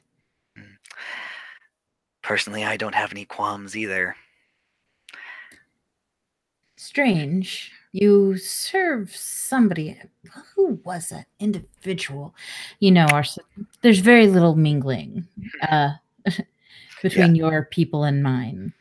We're not exactly the closest of cousins. Of course not, but we are cousins nonetheless, regardless of whether we get along or not. Interesting. So, what happened at that bar in...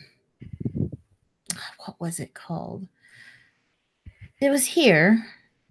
Strange how all of how the business owner, his employees, and the regulars all vanished into the night. You're a member of the police force. Is anybody looking into that? Brooklyn's not my domain. Oh, I think everything's your domain. Not at least in the police work, Mr. Nilbog. I'm afraid you're a little misinformed in that. But... Well, if Brooklyn's not your domain, what are you doing here? Well, for the most part, I was giving a little bit of a courtesy call from those whose domain is Brooklyn's. Interesting. But see, I figured, at the very least, while I would like to accomplish my goals here this evening, as I'm sure you would as well, I'm afraid, unfortunately, cousin, our natures and our allegiances put us on opposite sides. Indeed. Strange that so much prejudice, so much hatred, and yet so many of your kind still frequent our bars. It is an interesting thing, isn't it?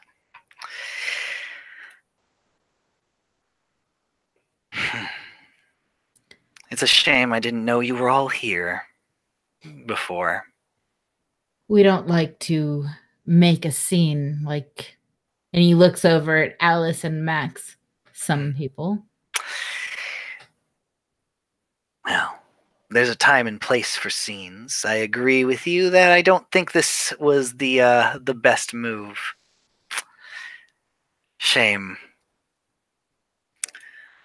Although I'm appreciative, at least for the moment. I get you all to myself.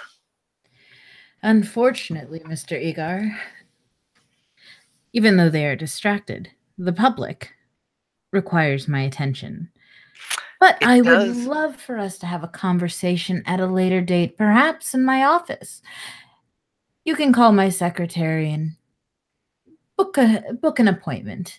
You and me, mano a mano, discussing just what we can do with this great city of ours. I would look forward to that immensely.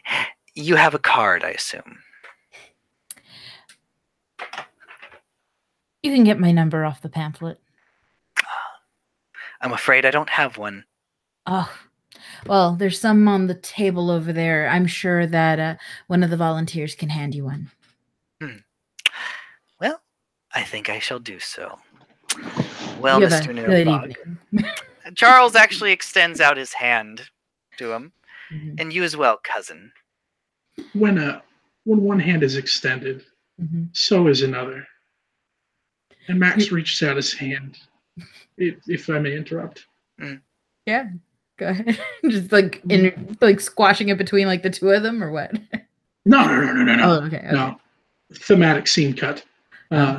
He reaches his hand out in Harley's direction, and his free hand just knocking his knuckles against the body of his acoustic guitar.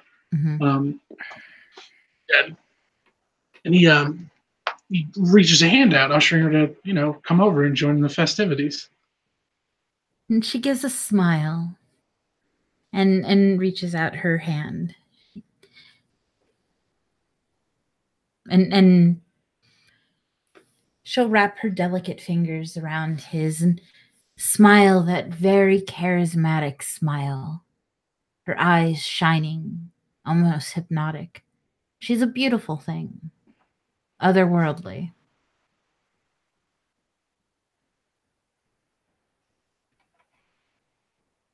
And he just says, "You know the lyrics?" What was that? Do you know the lyrics? She just shakes her head. No, but you sing lovely.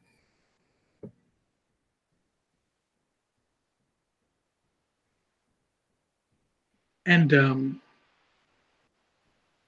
you said, "You want to dance?" I'd love to dance until we fall with exhaustion.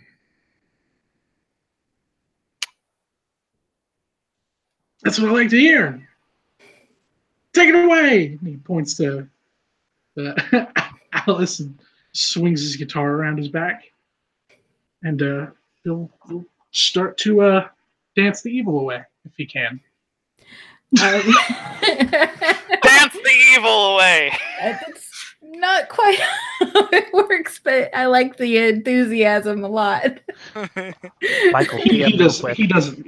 He doesn't. I know saw that. it. I'm Yeah. in mid moment of trying to shake Nilbog's hand before he goes. I can't check it.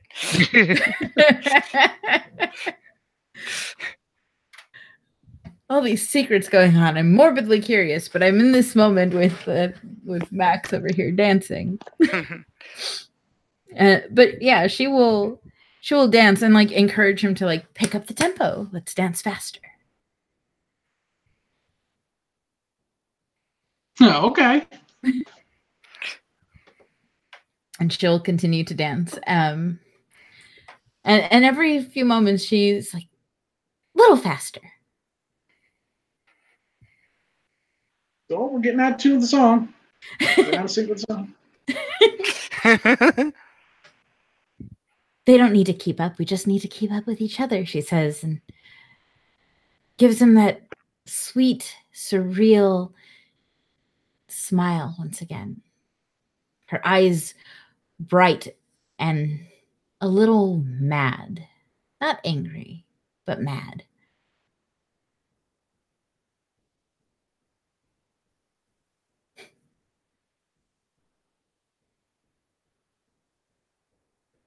And yeah, he's gonna keep up as much as he can, Mm-hmm.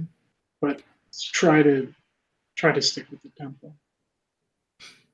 And anybody who's decided to keep up with the dancing should go ahead and roll a stamina roll at this moment. Hey, buddy.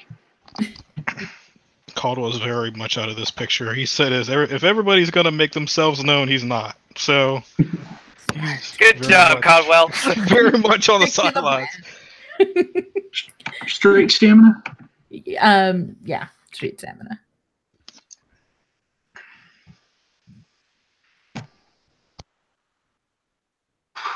Shit. Uh-oh. That doesn't sound good. It was a fail, but not a botch. Okay. You're getting tired. She's encouraged you to work up quite a frenzy of a tempo there. And you're finding yourself a little worn out with trying to keep up with her.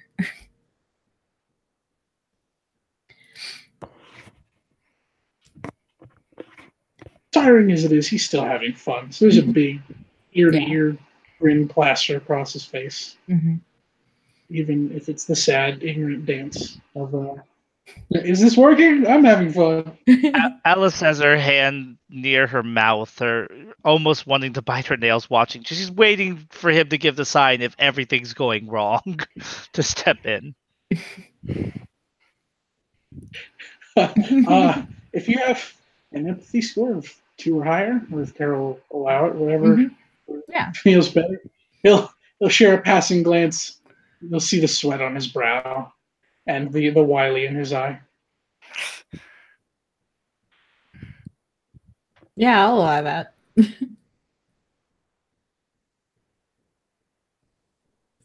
So what you're seeing while you look at him is she is a wild thing, encouraging a satyr to pick up the tempo quicker and quicker. And the satyr, who are known for their physical prowess, for frick's sake, is starting to look a little tired.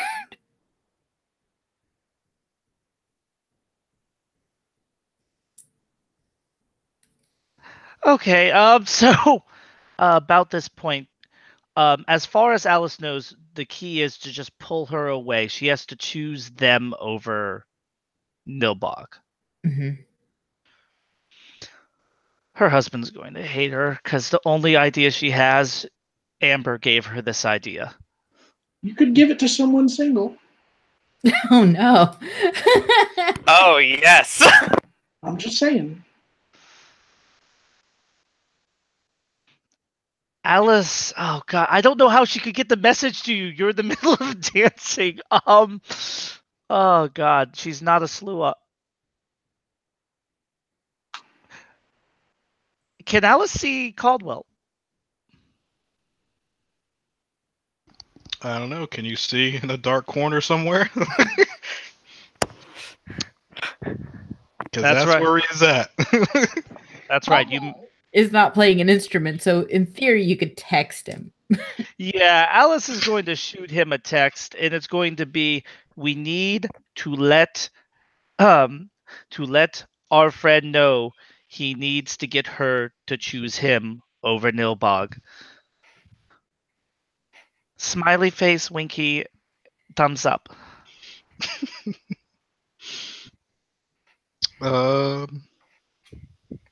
He looks at his phone and just sends back a spider emoji thing.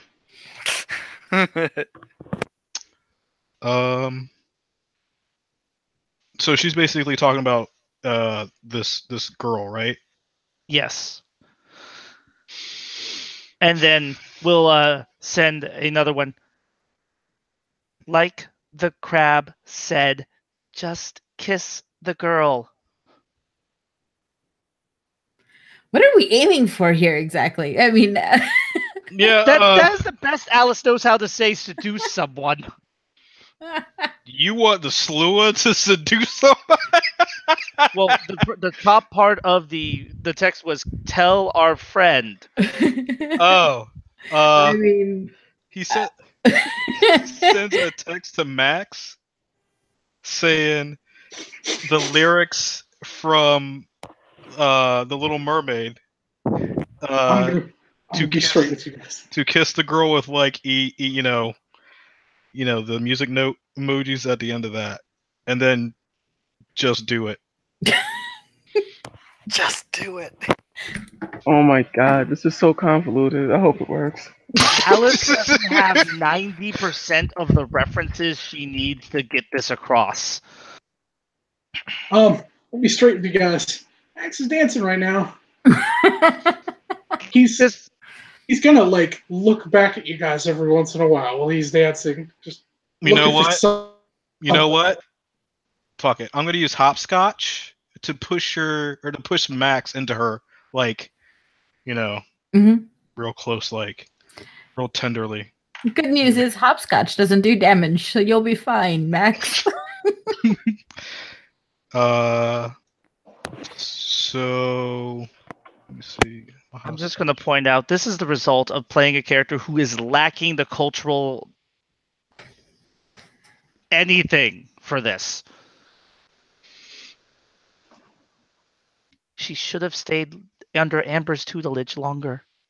So in the shadows, he's going to do the, I guess, the Peter Rabbit dance, like dump, dump, dump, and do like the little hops. Aw, that's adorable. Roll his hand out, like point the Max, like, and use that as his bunk. In the shadow, hopefully, so he's not drawing too much attention to himself. Okay, if you've been doing it in public, it'd be 3, but in the shadow, it's 2. Okay, I'm fine with that. Mm-hmm. So, my first dice is my nightmare dice, then, the whatever. Okay. Did you unleash? Huh? No, I failed a musing roll. Oh. Or actually, I botched a musing roll. Excuse me. Oof. So I think it's what Wayfarer is 2, Pharaoh is 2. So,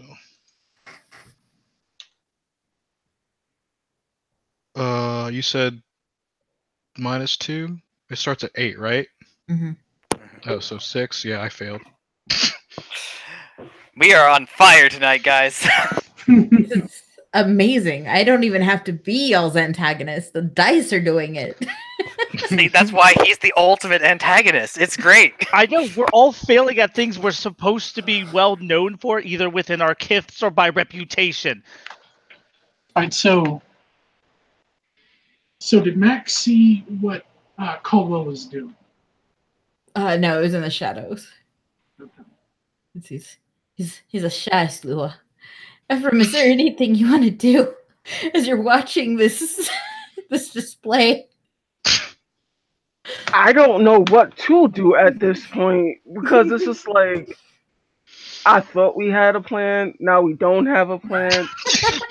And now things are just kind of spiraling like out of control, bro. So it's just like with fail after fail after botch after fail. I mean, like we have been using every backup plan. Ephraim is like cross enough just to like walk up to Max and Oh no. you know what? Fuck it. Living life. And he is going to walk up to them dancing and walk up to Max. How's it going? I'm dancing. Woo! And he's gonna, like sort of like when he's dancing, it's like so totally like out of like the beat of the song. And he is going to like go in close to like Max, sort of like wingman territory. And like she has to leave with you. He'll nod. I got this. He'll just give him a thumbs up. I wish I could help. Walks off. It's all in you, Max. Charles is perpetually stuck with his hand outstretched to Nilbog. Nilbog will like gently graze his hand, but then like, oh, I'm sorry, I have to go, and turn. Such a shame. Ooh. Is he leaving? He's going towards the girl, like the stage. Oh no. You ready for this? No, I'm not. Excellent. Then I'm doing something right. After the transfer of dialogue. Okay, go ahead. After the transfer of dialogue from Ephraim to Max, and as the song is probably nearing an end, I would like to attempt to go for a dip in the dance. Sure. What is that, like a bunk or just a? No, I don't think so. I'm gonna try using what my mama gave me. He's dipping her. Okay. Like a romantic dip? Like a romantic dip. Okay. And try to look real handsome. Smile big. And yeah, go ahead. And he'll go in the plant on her. Let's see. I guess it would be what, charisma or manipulation. Let me look at a sheet and see what else you would be rolling. Is that sweet seduction roll? Elusive seduction roll? Did you take seduction? Is seduction a skill? It is. It's one that several changelings have. I hadn't seen it in the book. I'm sorry. It's okay. It's an LWoD secondary skill. Shit. It's okay. You don't need it. You can use expression or let's see. You can use charisma expression, or you can use manipulation performance, I guess. Or if you have subterfuge. Subterfuge even has a specialty in seduction. Does it? Yes, it does. All right. So charisma subterfuge then. Was that the one, or can I choose? You get to choose. Okay. Based on your intentions towards the girl. The romance. I'm going to say this doesn't really follow under the purview of any performance he has. So I think expression is best suited. May I spend a willpower? Go ahead. My diff. Standard. Is there any benefits for the attraction or his togetherness? For attraction, yes. Actually, there you go. It'd be 5 for the attraction. Hashtag willpower. What about the togetherness? Oh, yeah. Yeah. Okay. So yeah, fine. Go for it. 4. Get it. Get it. Still, Four dip. Go for it. Come on. Would captivating come into play? That's super Yes, sexy. because you've been yeah. I just want to tell you then, that's 8 successes. Oh, thank God. Finally, Neil Bog. So Caught. as you as you kiss her, she's like looking at you. You're gonna have to ask her though to go with you. So how do you do that? Play it out. Do You, it. you kiss her and she's giving you that look like you're amazing. Take me now. Her- You want to get some falafel on a waffle? Fucking A. First looking at you, cast some fuck. Do something. Do it, Max. We believe in you. Let me smash. Max pulls back from the kiss as the music's dying down. People are probably clapping.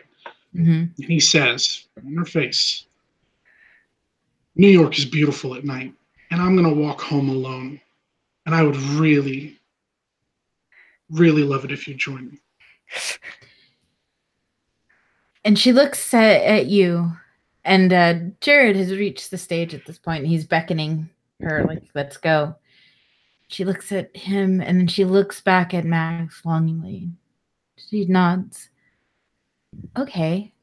And as she rejects Jared, the chrysalis, like, poofs again, and you get the big floofy freaking tail sort of erupting from under her skirt and behind her little twitchy fox, or not fox ears, squirrel ears. She just so let's go. Your place or mine? Ephraim shrugs. He didn't think this far, like, in advance. It's on you, though. Alice is satisfied. She has put her phone away. Max is on his own. He's going to just nod and say, your place, if you're more comfortable with that. She'll be like, okay. And, Jared will just kind of give a look. Alice is going to try to catch his eye. And he looks to Alice.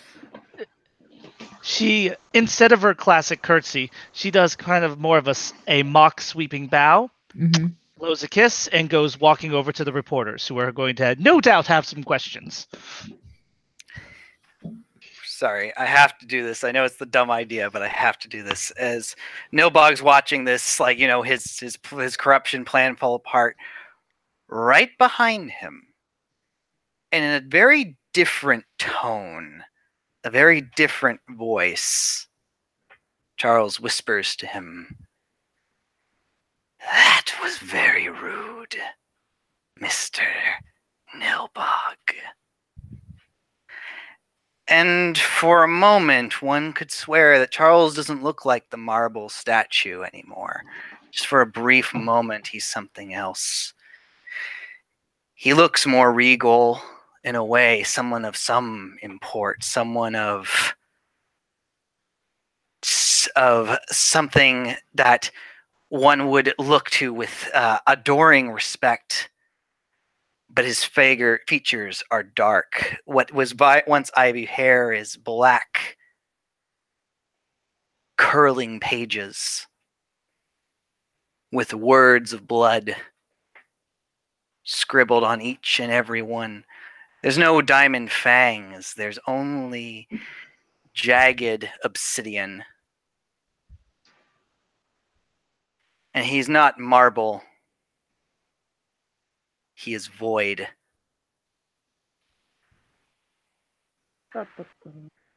And he is set, and it's only for that brief flicker of something far forgotten before he almost becomes himself once again, this current incarnation, this vision of himself. I would expect a cousin to at least shake one another's hands. Or have we forgotten our manners?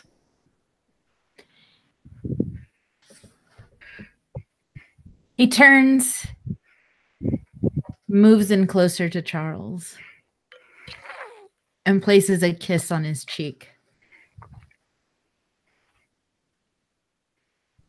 Cousin. Oh, that's cousin. It and with was that- impolite. And Charles kisses back. I'm glad that we understand each other. We do. And I hope you understand. You owe me one. And he dusts himself off and walks towards the reporters.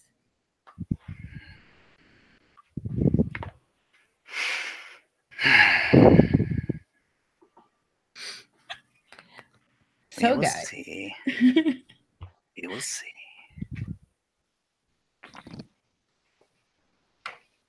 So Max has wandered off with Squirrel Girl, and Jared has surrounded himself with cameras. So many cameras. What are you guys going to do now? While Caldwell has the chance during all of this, is there any other crazy looking fae people around that don't look like, that would possibly look like Elaine, like around or in this crowd anywhere?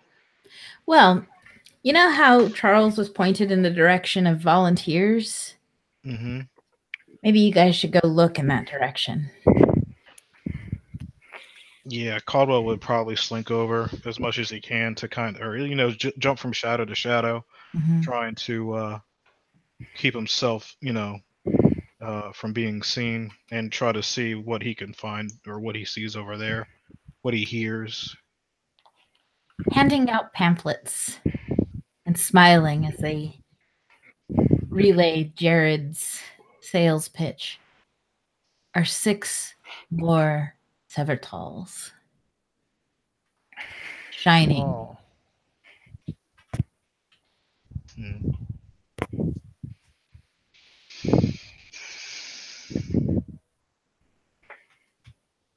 Caldwell just opens his phone, and it's on dark because he doesn't need light to see it because slew of stuff, and just sends him a text message to Alice saying we got Jared, or I think he says his name was Jared. Jared +6.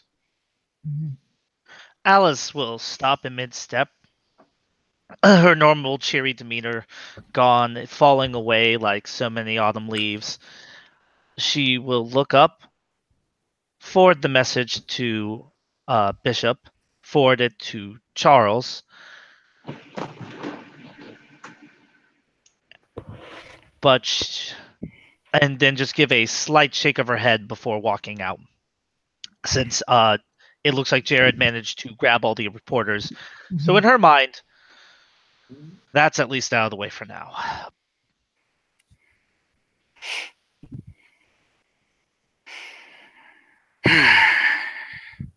Charles finally looks at his text messages and he sees them. And he texts Lejean, Puka saved from corruption.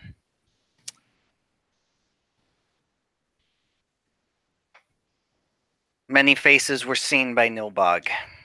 Full report to follow. He sends. And with that, he turns and he looks at Nilbog in the camera light. He's looking at his cousin. And he almost touches his hair. And for a moment, he almost touches the ivy. And he almost feels like the curl of black parchment. But it's ivy again.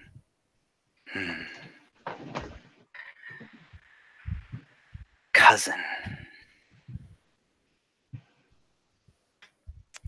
There's a reason I was the Barkees of the Black Tome.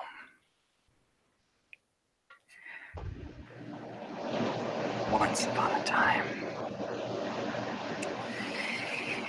It's interesting that you're drawing it out. And with that, Charles makes his way out. He doesn't stop by the pamphlets. He doesn't care at this point. Right now, it's been a major, as far as he's concerned, a fucking flop. He had to put himself out there. He had to put himself in Nilbog's line of sight. Now there's no way there's not going to be a confrontation. No way that there's not going to be him on the radar. And now others are too. The puka was saved.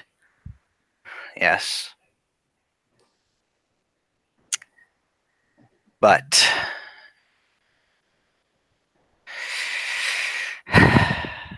the cost was too high.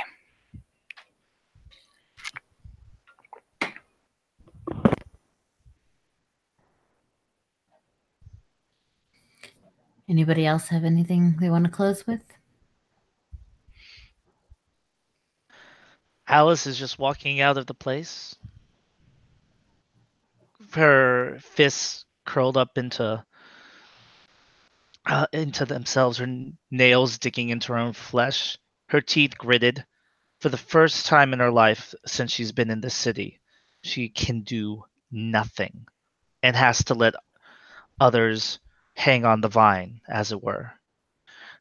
She's walking now down the street, not waiting for a cab, not getting an Uber, just walking aimlessly as she goes.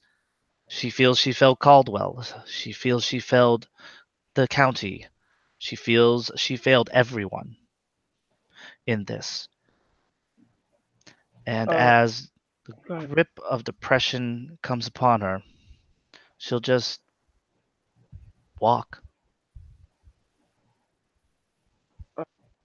There's a point where Ephraim is sort of looking around, a little confused, realizing that the person that has taken him in, the person that has only offered so much of herself, but has gone above and beyond to make sure that his acclimation to this world is better than his arrival. And noticing that she is nowhere to be found, Ephraim will kind of break off in a bit of a jog, looking for Baroness, his Baroness. Not hard to find. She's just walking down the street. And he will, noticing that she has this slow, almost monotonous walk, he will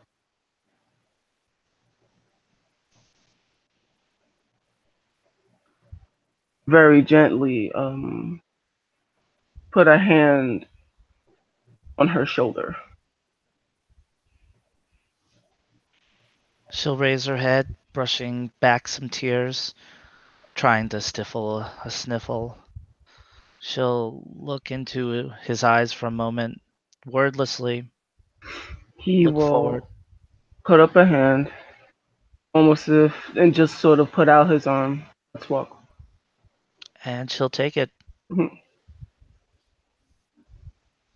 We remember when I told you we only do what we can do because this is what we thought was the right thing. We'll handle whatever else comes next. You're a Baroness. Wipe the tears.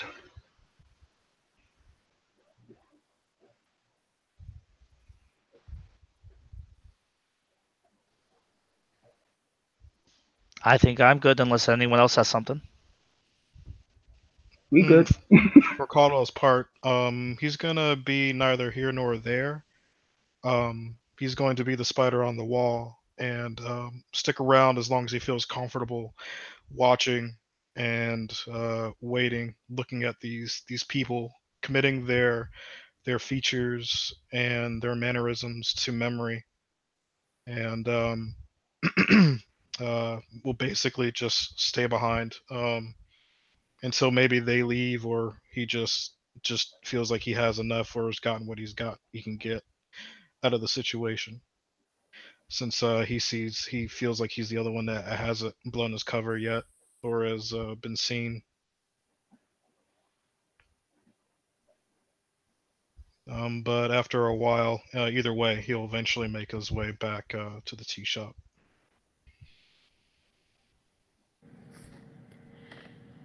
All right. Well, then, I guess this is where we end our scene. Thank you, players, for playing. Thank you, watchers, for watching, and we'll see you next time.